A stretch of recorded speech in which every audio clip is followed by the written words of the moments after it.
সকাল সকাল ঘুম থেকে উঠে চলে আসলাম মিরপুর 10 মেট্রো স্টেশনে, দুইটা টিকিট নিয়ে নিলাম। গন্তব্যস্থল আগারগাঁও। কথা হচ্ছে সকাল সকাল আগারগাঁও কেন?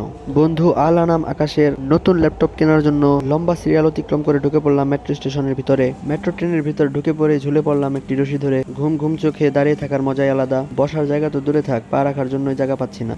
এইদিকে আমার ভণ্ড বন্ধু ট্রেনের ভিতরেও মেয়েদের খুঁজতেছে।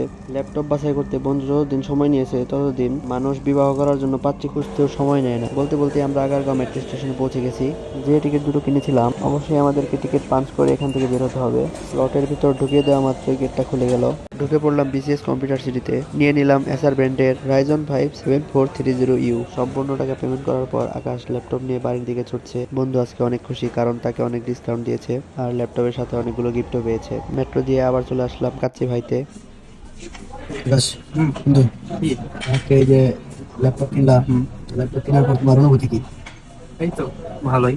এখন কি অনুভূতি থাকবে? I feeling so good. তো এই ল্যাপটপ কতদিন চলবে তোমার মনে হচ্ছে?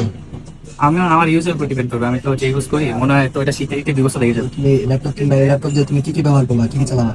ওটা বলা যাবে না, তুই দেখো। এটা বলা যাবে না। না। তুমি কি রাতভর আলহামদুলিল্লাহ। বান্ধবীর সাথে কথা বলবা ভিডিও কলে? হ্যাঁ, বেসিক্যালি গান টান শুনবো, গান শুনবো, মাঝে মধ্যে কথা কথা বলবা আর কি? হ্যাঁ, এইটাই বুঝছো ভালো। তুমি তার মানে এগুলোই করো না? তো আমার ফেসবুকের বন্ধুদের একটা হাই বলে দাও। একটু বেশি বেশি ফলো করে দিবেন। আমার বন্ধু অনেক পরিশ্রম করে তার আইডি ফলো করলে তুমি আমার মতো কাছে খাবা। হ্যাঁ হ্যাঁ, তোমার আমার তরফ থেকে তোমার চাচা ফলো করবে, তাদের জন্য একটা করে খাচ্ছি।